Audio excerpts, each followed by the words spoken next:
In this video, you're gonna see a step-by-step process of how we help our athletes increase their velocity. Now, this is before everything starts up. This is before we build out their programs, before we tell them what drills to do and how to think about their mechanics. I want you guys to see the back-end process of what we have to go through before we give them what they need to be able to improve their velocity. Now, hopefully you guys enjoy it and you get a better understanding of what goes on behind the scenes, or so that you can take the right steps to be able to increase your velocity the proper way, not just going ahead and guessing and picking random YouTube videos and whatnot. So hopefully you guys get some nice insight out of this. And as always, I'll see you guys on the next one. And then, That was when your arm slot was a lot higher too, right? yeah, it was more the upper 3/4, and then it kind of went down to a lower 3/4. Which I have my pull down where I hit 90, and my arm slot actually looks higher than normal. So I don't know if that throws a wrinkle into things, because I found that video. There's a lot more things happening than just like the arm slot. So the arm slot is kind of like the least. Yeah, least worry. Okay. So I have that, the labrum. What's the deal with the labrum? I know you've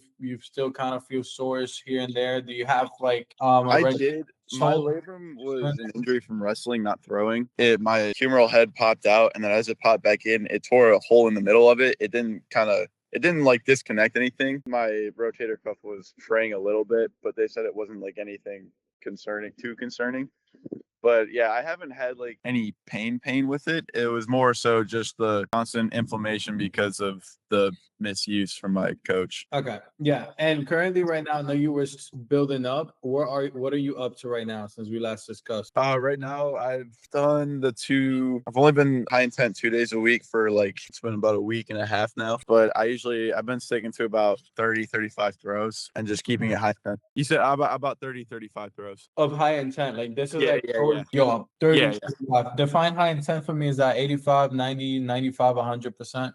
Anything over 85% is usually what I keep it. How do you feel after? I usually feel pretty good. No pain, just kind of regular normal fatigue. And then usually about a day or 2 days after, that's when I'll start to feel a little soreness, but nothing that's too debilitating. How frequently have you seen 100%, or are you still not there yet? Full 100%, probably twice. This is like my first week doing like a full 100%. Okay. Because I know you said anything above 85, but I'm like, Yeah. 90, or 95. Anything else that I need to know, medical history wise? No, nothing. Awesome. Okay, cool. Let's go ahead and dive straight into this so you can see all that's going on, what's happening, and then we're gonna go ahead and map out everything for you. Today is 6/26. Oh, 6/26/26. Look at that. Okay. So I'm gonna go ahead and share my screen here. So obviously, I mean, not obviously, but like you had a lot of good stuff within the mobility assessment that we saw. I just tend to focus really on everything that you're gonna need the most amount of help with. So yeah, when I go through these, I'll be like, fuck, didn't have anything good. No, you had a lot of good things, like, especially on the T-spine. It was actually really good. Again, we just focus really on what the biggest bottlenecks are. So in terms of posture, you have a right side drop, which is where like your right side just kind of like drops on. So a lot of times when we see things like that, it affects the lats, right? Where we're speaking about the arm slot dropping around. Yeah, in terms of like overhead movement as well, we see a left hip drop. So you can have like a right side drop on the upper half, and then on the lower half, you can have a different type of drop, which just kind of like throws off the body a little bit and just produces overactivity of muscles in certain parts compared to the other part. And it's kind of like why we can't really get that slingshot, which is what I mentioned to you about with the hip stability. Last time, yeah, we're gonna go over it here again. In terms of like your walking gait, you have a lot of like upper hip hikes. So as you're walking, like you can kind of see your butt kind of like climbing up. Yeah. Disassociating side to side against the trunk, which is a big reason why, again, that pelvis stability that we need so we can have that T-spine be integrated and fully snap against that front leg, which is where a lot of your velocity is really leaking from. In terms of like single leg, which obviously you mentioned that you feel very good about, lateral lines kind of take over. You shift side to side, which from this assessment that we have, a lot of your overactivity just really comes on the sagittal plane. We're going to be looking to activate the ones that aren't activated and then reintegrate that with the rest of the body. That way you can grab everything and perform on the mound. In terms of hip rotation, you have average hip internal rotation. Your hip external rotation was above average. It was actually really, really good. So there's some things that we can do in there. T-spine mobility was exceptional. I didn't write it here. It was really, really good all around. The only thing is like you have really good T-spine mobility and nothing to pull against on the lower half. Again, like I mentioned, there's no pelvic stability, and your body right now just isn't integrating all those muscle synergies to work to your favor. A couple of questions too. And when I was looking at it, I mean, they were semi-clear, nothing crazy. On the left shoulder, you ever had anything on the left shoulder? Yeah, that labrum is also torn. Oh, Yeah, I dislocated both shoulders during wrestling, and the left one I kind of knew, but I just never got it done just because timeline with baseball. is it affecting you negatively? Glove side, does it hurt? I really only feel it in overhead positions. That's usually when I feel it because that one has a tendency to pop out. Like whenever I do pull-ups, I can only do neutral because this one, when I do them like regular, like a regular pull-up with the palms facing towards the bar, that's usually when I feel it the most in my left shoulder. Like neutral grip pull-ups, I feel it just fine. Okay. Okay. Is that just for pull-ups, or are we talking about landmine presses, dumbbell overhead? Just pull-ups. Landmine presses, it when it's like weighted going down towards it, it's not hurting, but it's when it's like kind of pulling away from me, that's when I usually feel it. Okay. Okay. And that's just on the chin-ups, right? Technically. Yeah, yeah. I In. really don't feel it on anything else except for just the pull-ups. That's it. Okay. But the right side, you don't get that. This is just No, right side, I don't have that at all. all right. Anything on the left wrist? No. Never had any injuries on the extensors, like top part on both hands? Not the extensors. The flexors, I had a just small inflammation from wrestling again. Okay, yeah, but dude, to really sum everything up, really good C-spine motion, overhead mobility lacks a ton, which now that you say you've kind of been, kind of taking yourself out of it because of the injuries, or a lot of these things are now understandable to why that moves the way that it moves, and then the drop in the arm slot. Again, there's still a lot of other things that we can do to keep you safe and healthy. Any questions on anything here that I just mentioned? You really don't have to know these things. It's just going to be as simple as Yeah, I'm good. Okay, awesome. Let me go ahead and pull up your pitching video. So, can you see it? Yeah.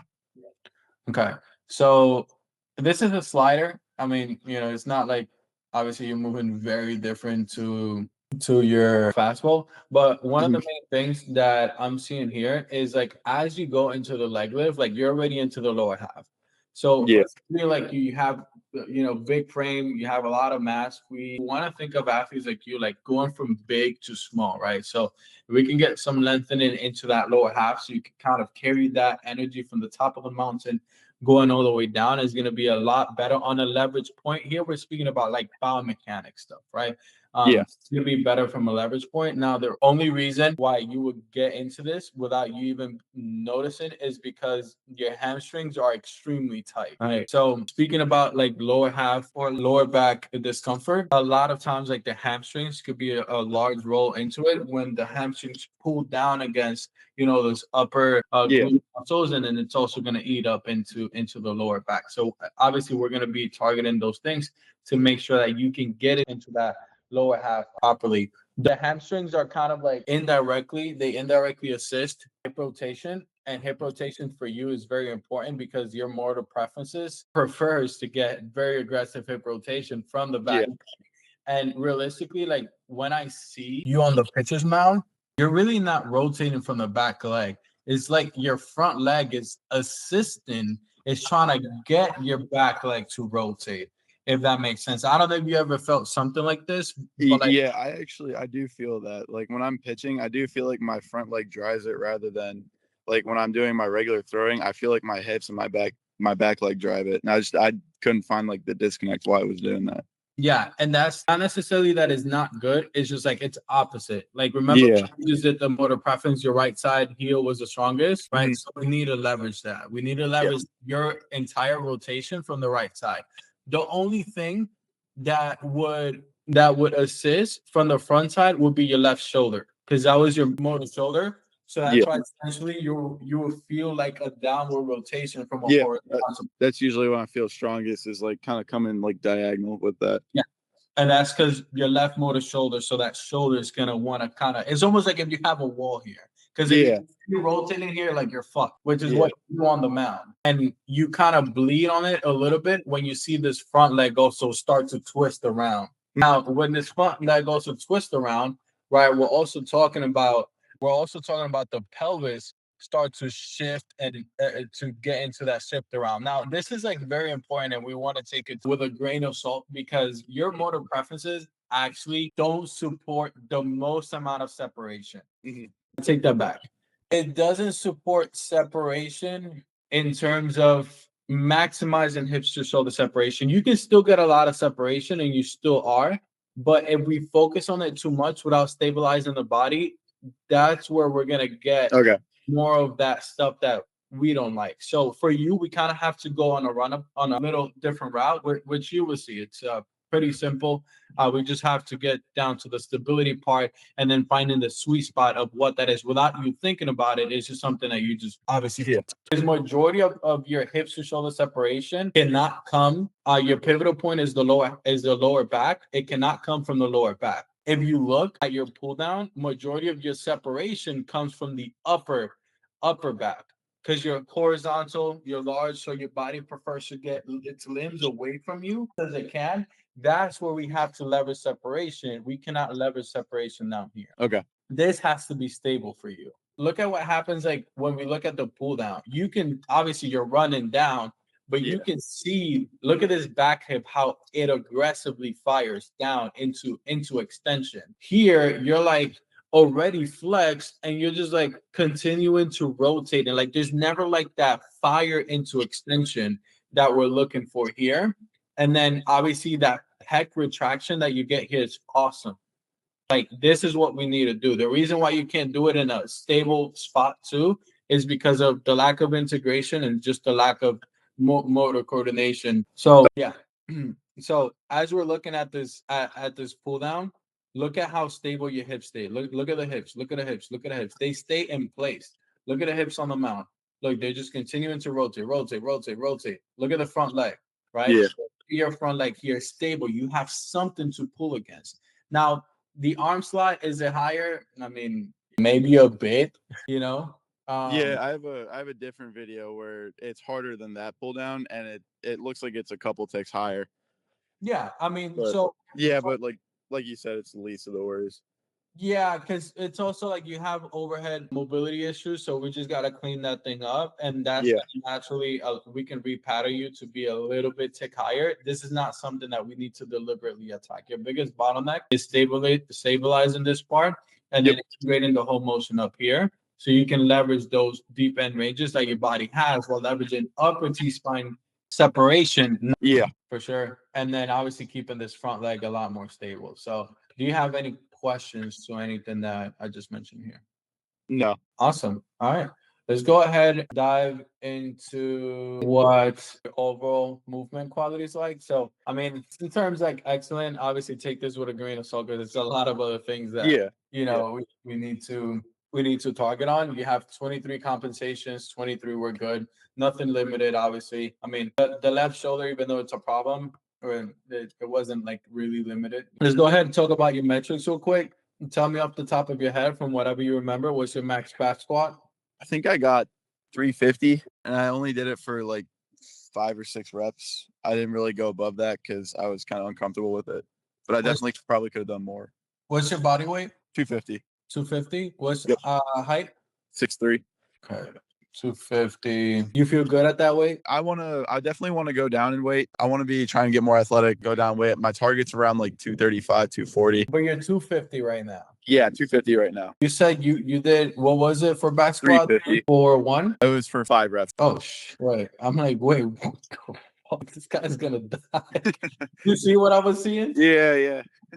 Like, what the fuck? Like, he's gonna die, bro. Like, there's no way he's squatting 3,000. Yeah. All right. Hex bar deadlift. That was 620 for 2. Okay. Max reverse lunge. Barbell. Was 340 for 2 reps. I remember if it was 2 or 3. Bench press. Dumbbell, actually. Yeah, dumbbells I've gotten 100 for 2. Dumbbell row. That was 110 for 4. Because rows I never really did anything to like 3. Obviously, chin ups. I mean, what can we give you? I could probably maybe get like 1 or 2. That's been always my limit. My limiting has always been a pull up, chin up. We'll give you benefit of the doubt. We'll give you 2. Have you ever clocked med ball rotational throws? Yeah, but with a 2 pound, not a 6 pound.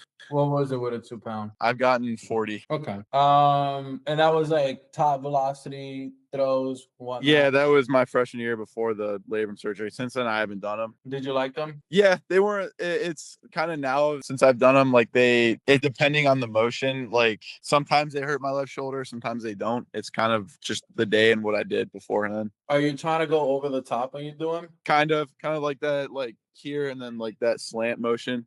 Yeah, so 2 pound med ball throws would be great for you. Mhm. It would be great for your motor preferences because they're gonna really tie into the back leg. You just have to be careful with how you're throwing them. You can't go this way. Yeah. Your preferences rely more on like a rotational side spin. So even when we throw them, we can almost think like actually imagine wrestling. Like you have here instead of kind of like slamming them from above, you kind of go towards like a seatbelt. You know, I don't know what the dynamics of it is, but hopefully I'm making sense. Vertical jump. That I don't know. Okay, lateral height and jump, you know. I haven't really tested. I've never gotten really my jumps tested. Yeah, oh good. Yeah, I can touch rim. So okay, in terms of your weight, do you feel like too stuck to the ground? I mean, you got pretty decent hops, but do you feel too stuck to the ground? Yeah, usually I do. I feel like I could like unlock a little bit more if I just would lose weight. Yeah, I mean, your preferences does like support it, and I mean, your morphology, you're kind of like on a wider, like your bone mass density is like you're just like a wide guy. Yeah, carry more regardless. So when I did the math for your weight, so your height in inches is 75 inches. 3 is like the maximum, but obviously give or take what your preferences are,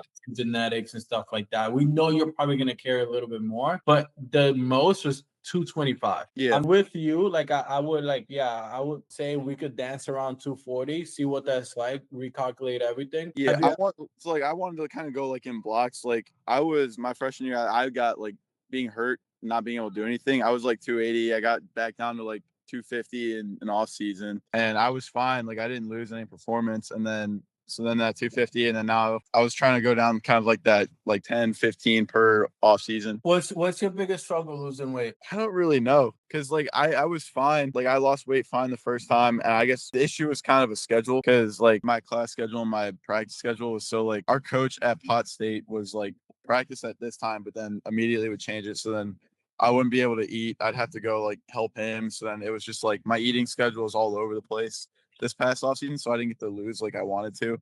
They're going into the new school. Sounds like there's more of a structured plan, which I'd be able to do it easy, because eating's not the hard part for me. Well, do you know what to eat and stuff like that? Is that something? Yeah. I have like my macros and everything. Like I'm getting like average around like 180 to 190 grams protein.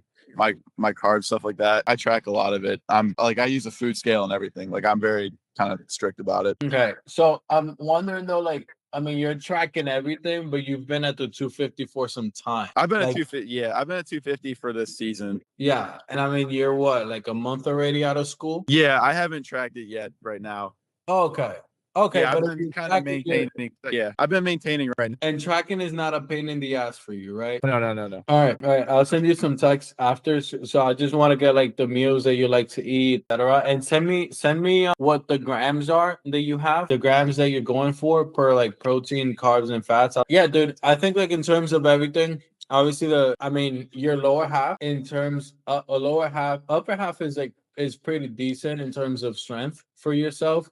Lower half is lacking again with, you kind of like took out a couple of things and whatnot. So what we're looking to do here, because what would your goal be here before you go into school? Just like the upper 80s and being able to kind of stay there consistently if possible, like working with it. What are you right now? Right now, 83, 82, 83. I haven't hit the 85, 84 mark yet this summer. Have you been gunning yourself right? Yeah. Yeah, I mean that's easy, bro. We're gonna get you there. So first up on strategies strive on to do is we have to stabilize the lower half for you. That needs to be something that obviously you need to have stable for you to pull from. In terms of the drills, a lot of the drill stuff is gonna be secondary for you because that's just to support the motor patterns right now. We gotta go underneath a layer and make sure that all those things are like set, good, locked in, and ready to go before we can start, ramping up a bunch of shit with still the pelvis in the front, like moving around. We're going to get you locked in with that stuff. I'm going to take care of the pelvic stability side of things, the gym side of things. You're going to have all those things up. And then we're also going to take care of the upper half with the overhead mobility because you have a lot of overhead restriction. Obviously, we need some of that lower upper half mobility to assist in whatnot, give or take 1 or 2 inches of the arm slab. So that's gonna be the biggest thing, man. Really focusing on the stability aspect. Once we get the stability aspect and your body gives you like, hey, we're good to go, that's where we're really gonna hammer in more of the strengthening side of stuff for the lower half. And then I mean in this stability phase with the drills and stuff, like that's gonna be correcting all those other, movement or mechanical faults that you currently have so we can get you really snappy and powerful because also right now you're kind of slow on Yeah. it's like, and then you see the pull line, you're like, bam, you create that snap, but you create that snap because you stabilize. Yeah, dude, we fucking got this shit on lockdown. This is easy. You got access to the gym, right? Yep. So you can throw med balls, you got dumbbells. Yeah. Gym. That one, I don't know if I can. Probably not, but I could. I have another gym that I go to that I definitely could. Okay, you have TRX at those gyms? I don't think TRX, no. You have weighted balls, right? Yes. Yeah, I have plyo balls. I have my own med balls too. So Driveline or I have the Marv ones. Marv? Okay, so ounces, right? Yeah. Ounces. Okay. Do you have water bags? I don't have a water bag now. Do you have bands, distraction bands, like the long bands, elastic ones? Yeah. I have those too. Do you have a core velocity belt, access to one? No, I don't. Okay. Have you ever used one? No, I've never used one. Okay. And then you have your 2-pound med ball, right? With I have a 2, 6, and an 8. okay. You have a radar. Yes. Okay. Awesome. Yeah, dude, you're locked in. I'm gonna get started on all these things. Again, welcome the fuck in, bro. We're gonna get you back locked and loaded. So this year could be the best fucking year of your collegiate career. You're in good hands. So whatever you need, dude, like just let me know. I got you. Resources and whatnot. It's gonna be like the last thing that you're missing in this program. So whatever questions you have, any concerns, just reach out to me. Let me know. Send me videos, communicate. That is by far the most important, biggest thing. Let me know how things are going. Send me videos. Discord. Have you ever used Discord before? Yeah, I have. Yeah. Okay. But yeah, Discord would not allow you to send videos over 30 seconds long, whatever. You don't need to pay for the app. Don't do it. Just send me the clips of certain things that we need to see. It's easier from my end to break down the time frames and then get back to you guys quicker. I'm gonna send you everything that you need so you can look it over. Like once you start, you're not playing summer ball neither, right? No, I'm not playing. Work schedule isn't a bother right now. Like No. Yeah, we're good. I'll be able to work around it. Awesome. Cool. Well, let me know if you need anything.